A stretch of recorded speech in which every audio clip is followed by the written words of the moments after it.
यस्य निश्वसितं वेदा यो वेदेभ्योऽखिलं जगत् निर्ममे तमहं वन्दे विद्यातीर्थमहेश्वरम्।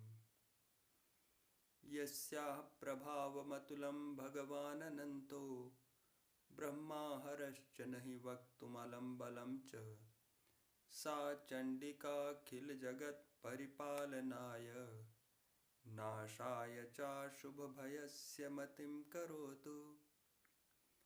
ऐङ्कारह्रीङ्काररहस्ययुक्त श्रीङ्कारगूढार्थमहाविभूत्या ओङ्कारमर्मप्रतिपादिनीभ्यां नमो नमः श्रीगुरुपादुकाभ्याम्। काले वर्षतु पर्जन्यः पृथिवी सस्यशालिनी लोकोऽयं क्षोभरहितः सज्जनाः सन्तु निर्भयाः। आज हम लोग अपने जीवन में हर क्षेत्र में एक साथ विकास करने के लिए जो वैदिक टेक्निक है, जो वैदिक प्रक्रिया है, उसके बारे में बात करना शुरू करते हैं और उसका अभ्यास भी करेंगे आज। ये प्रक्रिया है ध्यान की प्रक्रिया। सबसे महत्वपूर्ण चीज अपने जीवन में अपने आप को जानना है। वैदिक सभ्यता का मतलब है ज्ञान पर आधारित सभ्यता। वेद का शाब्दिक अर्थ ही है ज्ञान, और ज्ञान में सबसे महत्वपूर्ण चीज है, उपनिषद में एक जगह आता है कि यज्ञात्वा सर्वं विज्ञातम भवति तत् विजिज्ञास्व। जिसके जानने से सब कुछ जाना जाता है उसको पहले जान लो। अब किसके जानने से सब कुछ जाना जाता है? जो भी कुछ हम जानते हैं वो हमारी चेतना के माध्यम से जानते हैं। कोई जड़ वस्तु है, कोई पत्थर है, वो किसी चीज को जान नहीं सकता। हम चेतन हैं इसलिए हम जान सकते हैं।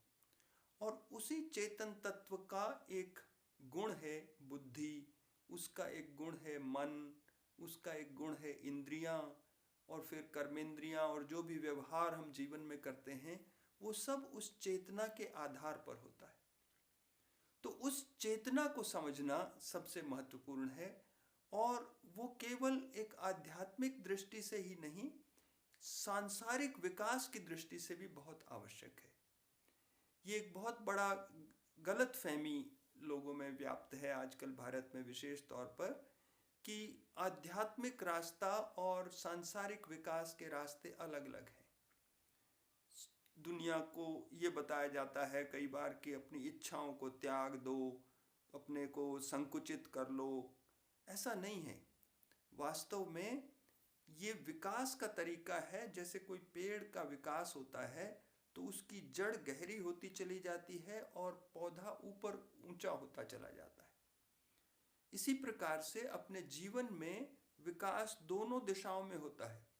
एक अंतर्मुखी विकास होता है जिसमें हमारे आध्यात्मिक विकास होता है, और दूसरा बाहर की तरफ विकास होता है, और दोनों एक दूसरे के लिए आवश्यक हैं। ऐसा नहीं हो सकता कि जड़ गहरी ना जाए और पेड़ बहुत ऊंचा हो जाए, और ऐसा भी नहीं हो सकता कि पेड़ ऊंचा ना हो और जड़ गहरी चली जाए। तो आध्यात्मिक विकास और सांसारिक विकास दोनों एक दूसरे के लिए आवश्यक हैं। ये एक गलतफहमी अपने हटाना जरूरी था। दूसरी गलतफहमी है ध्यान की प्रक्रिया के बारे में। आमतौर पे ये कहा जाता है कि ध्यान का मतलब मन को एकाग्र करना। अब वास्तविकता ठीक इसके विपरीत है। ये इतनी बड़ी गलतफहमी कैसे हो गई? वो इसलिए हो गई कि एकाग्रता जो मन की है वो ध्यान का स्वाभाविक परिणाम है, ना कि उसकी प्रक्रिया। मतलब ये कि जब ध्यान करने के बाद हम उठ गए और अब कुछ पुस्तक पढ़ने लगे या कुछ काम करने लगे, तो उस काम में और उस पुस्तक में हमारा मन पूरी तरह से एकाग्र हो जाएगा। लेकिन ध्यान करते समय एकाग्रता एकदम नहीं करनी होती। ये पूरा शास्त्र के आधार पर प्रमाणित है, पतंजलि योग दर्शन के आधार पर प्रमाणित चीज है लेकिन संस्कृत का अभ्यास नहीं होने के कारण गलत फहमी से उनके ट्रांसलेशंस जो हुए हैं उनमें कुछ गलती हो गई और इस कारण से भ्रांतियां फैल गई। वो एक अलग विषय है, किस प्रकार से संस्कृत का सही ज्ञान ना होने के कारण कैसे गलतियां हुई, उसको एक अलग किसी दिन डिस्कस कर सकते हैं। अभी के लिए केवल इतना मान लें कि केवल लॉजिक से भी देखें तो ये देख सकते हैं कि अगर हम मन को एकाग्र करेंगे तो एकाग्र करने में कोशिश करनी पड़ेगी, और स्वाभाविक है कि जहाँ कोशिश होगी वहाँ थकावट जरूर होगी, कोशिश से ही थकावट होती है। और यदि ध्यान करते समय मन को एकाग्र करने की कोशिश करने के कारण मन थक जाएगा तो उस थके हुए मन से फिर जो हम काम करेंगे वो उतना अच्छा नहीं हो पाएगा। तो ध्यान का सही तरीका वैसा है कि जिसमें मन को और शरीर को बहुत गहरा विश्राम मिल जाए, और जब वो विश्राम मिल जाता है तो उससे जो स्फूर्ति आती है, उससे अपनी जो बुद्धि में स्पष्टता आती है, उससे हम जो सोच सकते हैं वो ज़्यादा स्पष्ट होगा, उसके आधार पर जो हम कार्य करते हैं वो ज़्यादा सफल होने लगेंगे। भगवान ने तो अपने मस्तिष्क की क्षमता बहुत अनंत दी है, और सभी के मस्तिष्क में लगभग उतने ही नर्व्स होती हैं, आइंस्टाइन के भी और सामान्य व्यक्ति के भी। लेकिन आप देखते हैं कि कितना अंतर है लोगों की क्षमताओं के अंदर। तो वो किस लिए है कि भगवान ने जो पूरा हमको मस्तिष्क दिया है उसका पूरा प्रयोग अधिकतर व्यक्ति नहीं कर पाते। और क्यों नहीं कर पाते? क्योंकि थकावट के कारण, तनाव के कारण अपने जो नर्वस सिस्टम है उसमें एक तरह से गांठ सी पड़ जाती हैं, जिनको स्ट्रेसेस बोलते हैं ना। और जितनी नर्व्स वो गांठ में फंसी हुई हैं उतनी वो काम में नहीं आ रही होती। धीरे धीरे जीवन में तनाव बढ़ते जाते हैं, थकावटें आती जाती हैं, ये गांठें बढ़ती चली जाती हैं और हमारी सारी क्षमताएं कम होती चली जाती हैं। शारीरिक क्षमता उम्र के साथ कम हो जाती है, मानसिक क्षमता कम हो जाती है। अब इस चीज को विपरीत किया जा सकता है, क्योंकि ये क्षमता वास्तव में हमारे पास है, लेकिन वो कम क्यों हो गई? क्योंकि ये तनाव बन गए।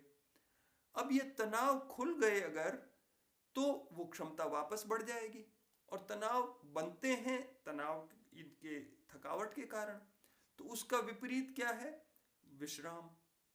तो जब गहरा विश्राम अपने को मिलने का कोई तरीका मिल जाए तो ये गांठें ढीली होकर खुलने लगेंगी, और जब ये खुल जाएंगी तो जो नर्व्स हमारी पहले काम में नहीं आ रही थी वो भी काम में आने लगेंगी, हमारी मस्तिष्क की क्षमता बढ़ जाएगी, हमारी बुद्धि ज़्यादा हो जाएगी, हमारा मन ज़्यादा एकाग्र होने की क्षमता में आ जाएगा, शरीर की सारी बीमारियां निकल जाएंगी। सारे फायदे जीवन में जो हो सकते हैं आध्यात्मिक स्तर पे भी और सांसारिक स्तर पे भी, वो सब इस ध्यान की प्रक्रिया से हो जाते हैं, क्योंकि इसमें मन को और शरीर को बहुत गहरा विश्राम मिल जाता है। अब विश्राम के बारे में हम सोचते हैं कि कौन सी खास बात है, हम तो आराम से बैठ जाते हैं तो विश्राम मिल जाता है। तो पहली बात तो ये है कि ध्यान करते समय एक दूसरी गलतफहमी जो है उसको भी हटा देते हैं कि आमतौर पे लोग ये बताते हैं कि पद्मासन लगाना होगा, कमर को सीधी रखना होगा, कोई मुद्रा बनानी होगी। तो ऐसा कुछ अपने को नहीं करना है। अभी जो ध्यान करेंगे तो हम तो सजेस्ट ये करते हैं कि कहीं ऐसी जगह कुर्सी के ऊपर जिससे सहारा लगा सकें, या सोफे के ऊपर आराम से, स्थिर सुखम आसनम पतंजलि जी ने कहा है, तो सुखपूर्वक बैठ के ध्यान करना है। और ऐसा भी नहीं है कि फिक्स्ड हो जाना है। ध्यान करते समय यदि पैर दुखने लगे तो उसको हटा लेना है, उसके बदल लेना है, अपनी परिस्थिति को उसके अनुसार बना लेना है। तो सुखपूर्वक बैठे रहना है ध्यान के समय, ये एक बात हो गई। फिर ये जो विश्राम है इसका भी एक नाप है। वैज्ञानिकों ने नाप के देखा है कि गहरी से गहरी नींद में अपने को 8% का विश्राम मिलता है। और ये जो ध्यान की प्रक्रिया है इसको वैदिक लाइफ मेडिटेशन भी बोलते हैं, क्योंकि ये वेद के स्रोत से आया है अपने को। और पूरे लाइफ, पूरा जीवन अपना वेदमय हो जाए, ज्ञानमय हो जाए, उसके लिए ये प्रक्रिया सिखाई जाती है। तो इसको वैदिक लाइफ मेडिटेशन भी बोलते हैं। तो इसमें क्या है कि वैज्ञानिकों ने जब नाप कर देखा कि 20 मिनट ये ध्यान किया जाता है और इस 20 मिनट के दौरान औसतन अप्रॉक्सीमेटली 18% का रेस्ट मिलता है। गहरी से गहरी नींद में केवल 8% का विश्राम मिलता है और इसमें औसतन 18%, कभी कभी इससे कम भी होता है, लेकिन कुछ क्षण तो ऐसे होते हैं जब लगभग पूरा 100% विश्राम मिल जाता है। तो ये जो विश्राम की गहराई है ये बहुत महत्वपूर्ण है। वो इसलिए कि ये जो गांठों की हम बात कर रहे थे ये अलग अलग स्तर पे होती हैं, कुछ सतह के ऊपर होती हैं, कुछ गहरी होती हैं, कुछ और गहरी होती हैं। तो जितनी गहरी ये गांठ होगी उतना ही गहरा जब हमको विश्राम मिलेगा तभी जाकर ये गांठ खुल पाएगी, उससे पहले नहीं खुल पाएगी। तो नींद में जो केवल 8% का विश्राम अपने को मिलता है उससे तो कुछ तनाव तो खुल जाते हैं और इसीलिए हम सुबह उठते हैं तो ताजगी महसूस करते हैं। उस ताजगी में हम जानते हैं कि हमारी मानसिक क्षमता बढ़ी हुई होती है, हमारी शारीरिक क्षमता बढ़ी हुई होती है, हमको आनंद ज़्यादा आता है, हमारा व्यवहार अच्छा होता है। ये सारी चीज़ें होती हैं उस सुबह की ताजगी में। अब वो केवल 8% के विश्राम से हो रहा है। अगर उसके बजाय 18% विश्राम हम सुबह शाम करने लगें तो ये सारे फायदे जो गहरी नींद के विश्राम से मिल रहे हैं उससे कई गुना ज़्यादा हो जाएंगे। तो ये चीज़ है अपने को कि ये गहरा, अब ये गहरा विश्राम कैसे करना ना।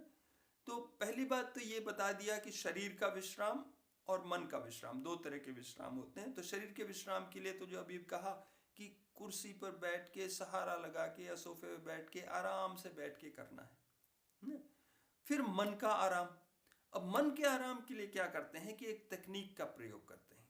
और तकनीक क्या है कि एक साउंड का सहारा लेते हैं, एक ध्वनि का सहारा लेते हैं।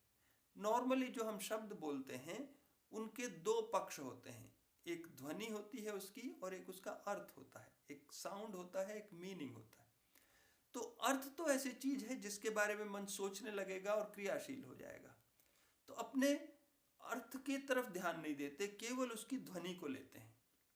और ध्वनि का अपना स्वभाव होता है। ध्वनि का स्वभाव होता है कि किसी ध्वनि को शुरू करके छोड़ दिया तो अपने आप वो हल्की होती चली जाती है। जैसे कोई घंटा बजाया तो टोंग होते होते शांत हो जाता है। तो जब मन किसी ध्वनि को फॉलो कर रहा है और वो ध्वनि हल्की होती जा रही है तो किसी चीज को जोर से सोचने में ज्यादा ताकत लगती है, हल्का सोचने में कम ताकत लगती है। तो ताकत लगना कम होती चली जाएगी। इसी को दूसरे शब्दों में कह सकते हैं कि विश्राम बढ़ता चला जाएगा। तो इस तरीके से अपने मन को उतना गहरा विश्राम होता है जितना नींद के विश्राम से भी दुगने से ज्यादा हो जाता है ना। अब ये कौन सी ध्वनि लें, उसके लिए अपने परंपरा से बहुत सारे मंत्र उपलब्ध हैं और उन मंत्रों में उसका अर्थ सोचने की आवश्यकता नहीं है जैसे हमने बताया। और एक सबसे प्रामाणिक, सबसे कॉमन मंत्र है वो है राम ना। इसके विज्ञान, मंत्र का विज्ञान बहुत गहरा विज्ञान है, उसके विस्तार में जाने की जरूरत नहीं है। अपने को तो उसका प्रयोग करके फायदा उठा लेने से मतलब है। जिसको इसके गहरे विज्ञान में जाने की जरूरत है उसके लिए हम अलग टिप्स वगैरह बना देंगे, अलग से उसको समझा सकते हैं ना। तो अभी हम ये मान लेते हैं कि राम मंत्र का अपने को प्रयोग करना है, लेकिन वो प्रयोग कैसे करना है उसको समझ लेना बहुत जरूरी है ना। बहुत लोग इसका प्रयोग करते भी हैं लेकिन जो वैज्ञानिकों से प्रामाणिक तरीके के जो फायदे हो रहे हैं वो आमतौर पर देखने को नहीं मिलते ना। तो इसको समझने के लिए हम ये देख सकते हैं कि राम कहते हैं परमात्मा का नाम है ना। अब हम वो दशरथ पुत्र राम की बात नहीं कर रहे हैं तो अपने को कोई मन में चित्र या कल्पना बनाने की जरूरत नहीं है ना। केवल इस ध्वनि को, राम ध्वनि जो है उसको लेते हैं अपने, है ना। तो अब ये परमात्मा, अब परमात्मा क्या चीज है? आत्मा मतलब मैं खुद, स्वयं ना, और परम का मतलब होता है सबसे गहरा। तो हमारे ही मन का जो सबसे गहरा स्तर है, सबसे शांत स्तर है, वही परमात्मा हो गया। उसी का नाम राम है। अब ये देखते हैं किसी को यदि हम नाम लेकर बुलाते हैं और वो व्यक्ति बहुत दूर खड़ा हो तो क्या होगा, हमको जोर से बोलकर चिल्लाना पड़ेगा ताकि हमारी आवाज वहां तक पहुंचे। और यदि कोई व्यक्ति नजदीक में है तो उसको तो धीमी आवाज से बोलेंगे। यदि पास बैठे व्यक्ति को हम चिल्लाकर बात करने लगेंगे तो अच्छा नहीं लगेगा। तो सिद्धांत क्या बना कि जो जितना नजदीक हो उसको उतना ही धीमा बोलना चाहिए। इस सिद्धांत का प्रयोग करते हैं अपने ध्यान के अंदर। अब ये देखते हैं परमात्मा, ये राम कहाँ है? ये तो अपने ही मन का सबसे गहरा स्तर है, उसी का नाम राम है, तो उससे ज्यादा नजदीक तो कोई हो ही नहीं सकता। तो जब वो उतना नजदीक है तो उसको तो जितना धीमा हो सके उतना धीमा बुलाना चाहिए। बस ये ध्यान सीखने की प्रक्रिया में कुछ भी मुश्किल या कॉम्प्लिकेटेड नहीं है, केवल यही सीखना है कि कैसे धीमे से धीमा बोला जा सकता है, मंत्र का उच्चारण कैसे धीमे से धीमा किया जा सकता है। उसके लिए क्या करेंगे, 2-4 बार हम अपने जोर से बोलेंगे, फिर थोड़ा धीमा बोलेंगे, फिर और धीमा बोलेंगे, तो एक क्रम बन जाएगा।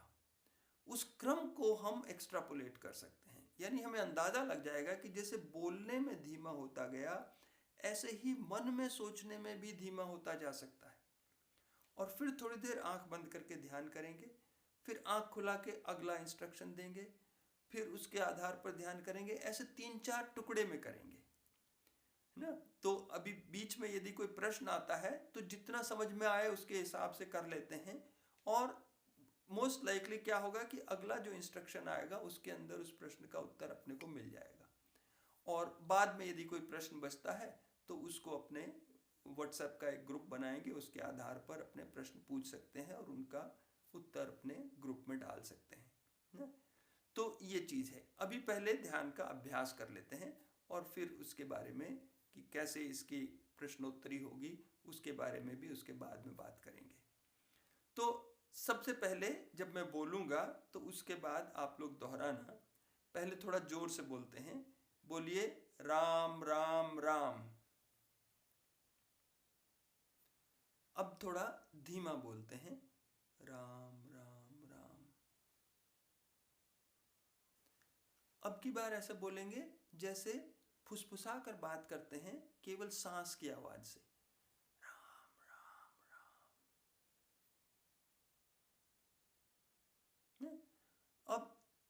अब की बार क्या करेंगे कि आवाज एकदम नहीं निकालेंगे, जीभ और होठ मिलाकर केवल बोलने की एक्टिंग करेंगे ना। जैसे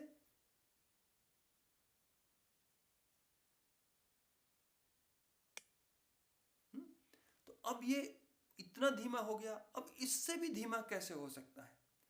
उसके लिए क्या करेंगे, जब मैं कहूँगा आंख बंद करने के तो आंख बंद कर लेंगे, और अब की बार जीभ भी नहीं हिलाएंगे, ओठ भी नहीं हिलाएंगे, केवल मन मन में बोलेंगे। और मन मन में जब तक बोलते रहेंगे जब तक आंख खोलने को कहा जाए। और जैसे मैंने पहले बैठने के लिए कहा था कि देख लें, कोई अच्छी जगह देख लें, कुर्सी पे या सोफे पे बैठ जाएं आराम से, और फिर इसको करते हैं। तो मन मन में बिना जीभ को हिलाए, बिना ओठ को हिलाए, मन मन में राम राम हल्का हल्का बोलेंगे जब तक आंख खोलने को कहा जाए। ठीक है, तो आंखें बंद कर लें।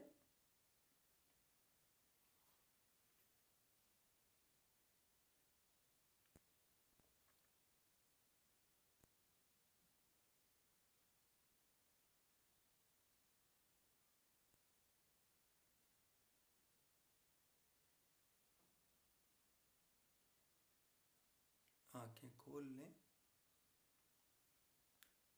एक बार फिर से ऐसे ही करेंगे, अब की बार थोड़ी ज़्यादा देर के लिए करेंगे। फिर से आंखें बंद कर लें।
खोल लें।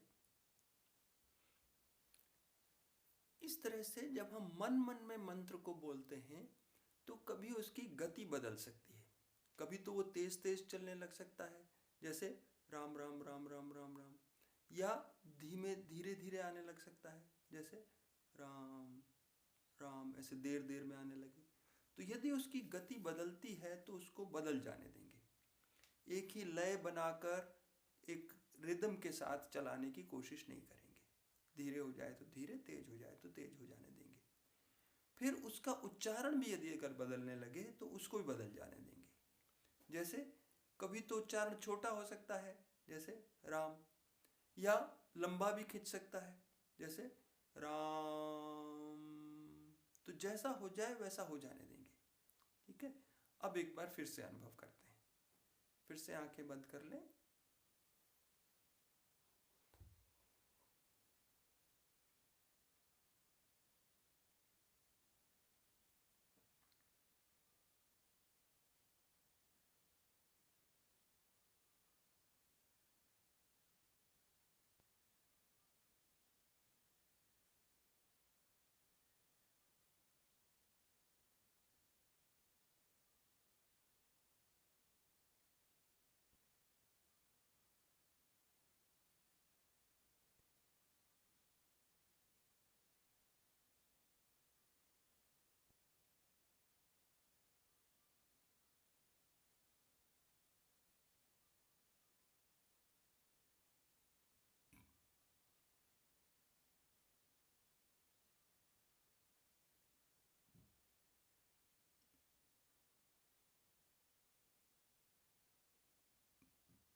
आंखें खोल लें। मंत्र के बदल जाने का एक उदाहरण तो हमने दिया था कि वो छोटा हो सकता है, लंबा खिंच सकता है। उसके अलावा भी उसमें कोई परिवर्तन हो सकते हैं। जैसे कभी तो ये भी हो सकता है कि उसका कोई हिस्सा छूट ही जाए, जैसे रा कहते कहते आखिरी हिस्सा छूट ही गया। ये केवल एक उदाहरण है। कहने का मतलब ये है कि जब किसी चीज़ को बहुत धीमा, बहुत हल्का, बहुत प्रयासहीन करते हैं तो वो धुंधला हो सकता है, वेग, अनक्लियर, फॉगी, है ना। तो यदि मंत्र हल्का पड़ने लगे, धुंधला होने लगे, तो उसको साफ साफ बोलने की कोशिश नहीं करेंगे। ऐसे में वो बदलता हुआ लग सकता है, बिगड़ता हुआ लग सकता है। तो यदि वो बदलने लगे या बिगड़ने लगे तो भी उसको ठीक करने की कोशिश नहीं करेंगे, जैसा आए वैसा आने देंगे। और कभी कभी ये भी हो सकता है कि वो हल्का धुंधला होते होते पूरी तरह से विलीन हो जाए। इस तरह से यदि वो विलीन हो जाता है, खो जाता है, छूट जाता है, तो उसको छूट जाने देंगे ना। तो अब एक बार फिर से अनुभव करते हैं। फिर से आंखें बंद कर लें।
खोल लें।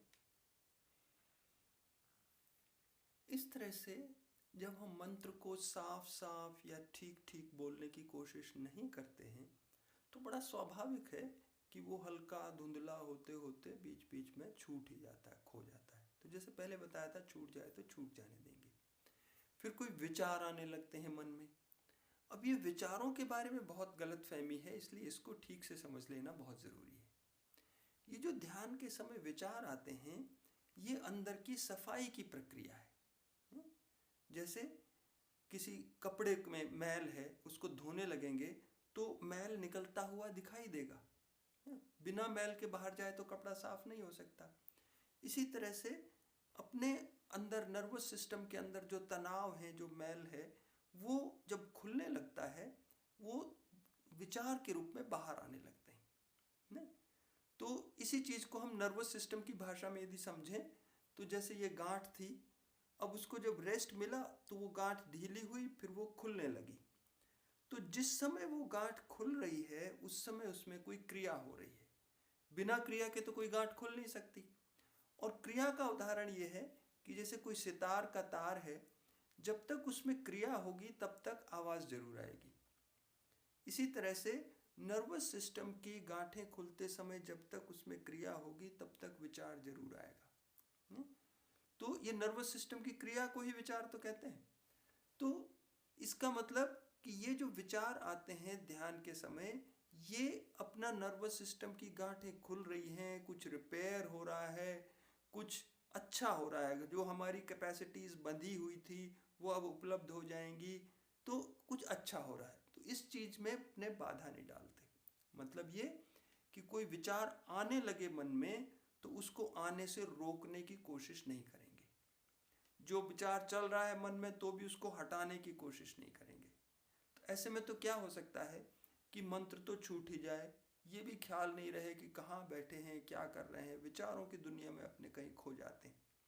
अगर ऐसा होता है तो वो एकदम ठीक है, इसका मतलब उतनी सफाई हो गई।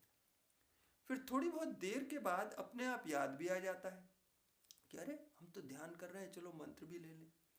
तो ऐसे जब याद आ जाए तो भी मंत्र को लेने के लिए ये ज़रूरी नहीं है कि जो विचार चल रहा था पहले उसे हटाया जाए और तब मंत्र लिया जाए। जो विचार चल रहा था वो भी अपना काम कर रहा था, उसी के साथ साथ हल्का हल्का मंत्र को भी जोड़ देते हैं। इधर विचार भी चलता रहे, इधर मंत्र भी चलता रहे, दोनों चीज़ें एक साथ पैरेलल चल सकती हैं। थोड़ी सी तरफदारी तो मंत्र की करते हैं, लेकिन विचार को हटाने का कोई प्रयास नहीं करते। फिर दोबारा मंत्र छूट जाए, फिर से विचारों में खो गए। अब वो विचार कैसे हैं, सामान्य हैं, महत्वपूर्ण हैं, अच्छे हैं, बुरे हैं, कैसे भी हैं, उसके ऊपर अपने विश्लेषण नहीं करते। जो भी विचार है उसी विचार के साथ साथ हल्का हल्का अपने मंत्र को भी चलाना शुरू कर सकते हैं। तो ऐसा जितनी बार भी हो जाए, हो जाने देंगे ना। तो अब ये विचार के बारे में भी स्पष्ट हो गया। अब एक बार फिर से अनुभव करते हैं। फिर से आंखें बंद कर लें।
खोल लें। कुछ आपको मन को आराम मिला होगा, शरीर को आराम मिला होगा। तो ये मुख्य रूप से मानसिक प्रक्रिया है। पहले तो मन को आराम मिलता है, और मन का और शरीर का बहुत गहरा संबंध है। जब मन को विश्राम मिलता है तो साथ ही साथ शरीर को भी गहरा विश्राम मिल जाता है। और जब शरीर को विश्राम मिलता है तो क्या होता है, यदि कोई थकावट हो शरीर में या नींद की उधार हो, आमतौर पे आजकल नींद की उधार रह जाती है क्योंकि या तो पूरा टाइम नहीं मिला सोने के लिए या उतनी गहरी नींद नहीं हुई जितनी होनी चाहिए, तो नींद का काम अधूरा रह जाता है और वो इंतज़ार करती रहती है कब मौका मिले और कब अपना काम पूरा करें। अब चलते फिरते बातें करते तो नींद आ नहीं सकती, लेकिन जब ध्यान करने लगे, मन को विश्राम मिला, शरीर को विश्राम मिला, तो नींद को भी मौका मिल जाता है अपना बचा हुआ काम करने का। तो ऐसे में स्वाभाविक है नींद आ सकती है। तो यदि ध्यान करते समय नींद आने लगे तो उसको भी रोकते नहीं हैं, क्योंकि उसका भी काम ज़रूरी है। नींद का काम क्या है, ऊपर ऊपर के 8% की सतह में जितने तनाव हैं उनको निकालना नींद का काम है। जब वो काम पूरा हो जाएगा तो फिर और गहराई की सफाई ध्यान से शुरू होगी। इसलिए जब नींद आने लगे तो बैठे बैठे सो लेते हैं। कभी कभी तो गर्दन में ऐसे झटका लगेगा तो नींद अपने आप खुल जाएगी, नहीं भी खुले तो कोई बात नहीं, जैसे है वैसे ही सोते रहे। फिर जब नींद खुल जाए तो फिर अगर गर्दन ज़्यादा देर तक झुकी रही तो दुखने लग सकती है, तो फिर उसको धीरे धीरे फिर से सीधा कर लेते हैं। बस इतना तो करेंगे अपनी तरफ से, लेकिन नींद को रोकने की या जागे रहने की कोशिश नहीं करेंगे। अब मुख्य मुख्य बातें बताने की पूरी हुई। अब आखिरी बार और एक बार ध्यान करते हैं, फिर उसके बाद समाप्त करेंगे और आगे कैसे प्रश्नोत्तर उसके बारे में करने हैं उसके बारे में चर्चा कर लेंगे। तो एक बार फिर से आराम से बैठ के आंखें बंद कर लें।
धीरे धीरे आंखें खोल लें।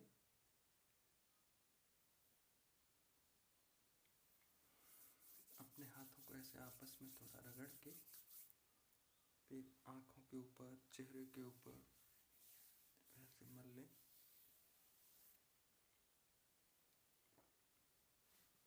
हाथों के पृष्ठ भाग पे भी रक्त संचार बढ़ा लें। और फिर गहरा विश्राम मिला है तो अच्छे से एक बार अंगड़ाई ले लें।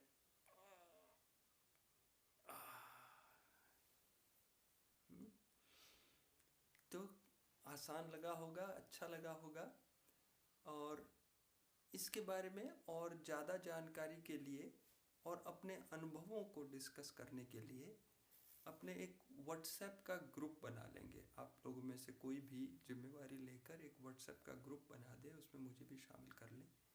और ध्यान के अपने अपने अनुभव उसके अंदर आप डालें। ख़ास तौर पे जो व्यक्ति को अच्छा नहीं लगा हो या थोड़ा मुश्किल लगा होगा, कोई कठिनाई हुई हो, वो ज़रूर अपने अनुभव बताएं। क्योंकि उसमें यदि कोई अपने को समझने में सुधार करना होगा तो वो सुधार कर देंगे। और ऐसा अनुभव यदि होता है तो क्यों होता है उसका विश्लेषण उसमें हो जाएगा, तो फिर स्पष्टता आ जाएगी। और दूसरा तरीका ये है कि मेरा नाम स्वामी शैलेंद्र सरस्वती, उसको गूगल के अंदर अपने सर्च कर सकते हैं, उसमें मेरी प्रोफाइल देख सकते हैं, तो वहाँ से परिचय हो जाएगा उसमें कैसे। लेकिन मैं खुद फेसबुक और ट्विटर वगैरह को ज़्यादा देखता नहीं हूँ, अपनी पोस्ट कर देता हूँ। इसलिए प्रश्न यदि पूछने हैं तो ये व्हाट्सएप के ग्रुप के माध्यम से ही पूछेंगे तो ज़्यादा अच्छा होगा। और जो भी छोटा मोटा प्रश्न हो उसको ज़रूर पूछ लें, क्योंकि केवल आपको उसका फ़ायदा नहीं होगा। उस प्रश्न का जब उत्तर मिलेगा तो बाकी लोगों को हो सकता है कोई प्रश्न पूछने में संकोच कर रहा हो तो उसको भी उसका उत्तर मिल जाएगा। तो पूरे ग्रुप के लिए ये फ़ायदा होगा। तो इसके बाद अपने जिस गुरु परंपरा से ये पूरा ज्ञान अपने को प्राप्त हुआ है वैदिक लाइफ मेडिटेशन का, उस गुरु परंपरा को अपने धन्यवाद ज्ञापन करने के लिए एक बार बोलते हैं, जय गुरुदेव।